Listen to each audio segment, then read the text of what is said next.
Jimmy Thing from Maximum PC here at Oculus Rift's launch event. I'm speaking with Sam, a producer at Tamika. And Sam, how's it going? It's going very well, thank you. We had a great day. Awesome. And can you talk about the game that we just played, Radial G? So Radial G Racing Revolve, to give it its full title, is a day one launch title for Oculus Rift. And it's an arcade sci-fi racer, and it's very intense and high-speed thrilling action. Yeah, so I just played up 50 minutes of it or so, and I got a very like F-Zero and Wipeout Extreme G kind of vibe.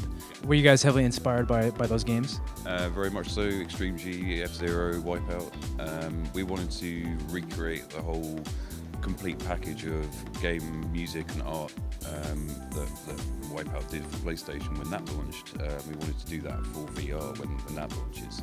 So that was our main intention and main inspiration. Right.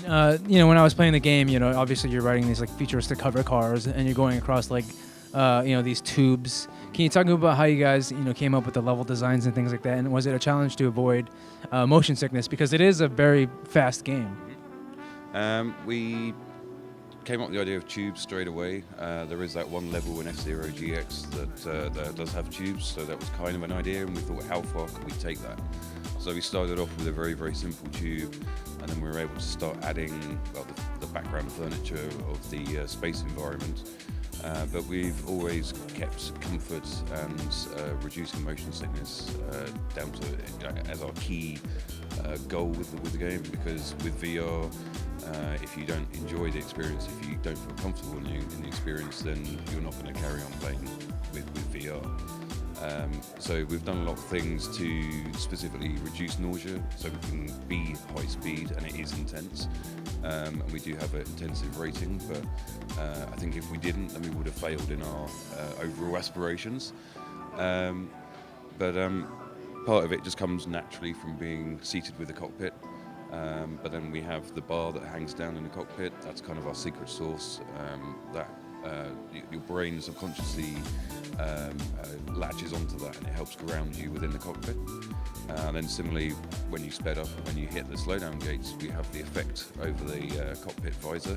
That also just distracts you from the acceleration and deceleration of the environment around you. And all these things all together, along with the track in front of you and not having any horizon, all these things all come together to make we're tracking less than 1% at events, or people who do find a bit too much. Yeah, I think when I first started playing it, it was a bit overwhelming just because how fast you're going. And then about like 30 seconds later, I got used to it. So it seems like there's an adjustment period, right? 20 to 30 seconds is our usual time when people, they get it and then they get into it and then they can start enjoying it. And when you understand the mechanics of keeping the track in front of you so you can see what's coming, as opposed to constantly cresting over the brow of the hill, you don't get any surprises, you don't think suddenly you get things coming in your face. So all these things combined, you can then relax and start to have fun with it. Do you know how fast you're going in the game, like in real world speed?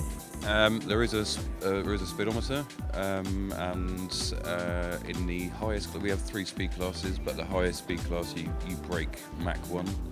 And because of the speeds that you're traveling at, each track is actually, they're anything between 15 and 20 miles long in total.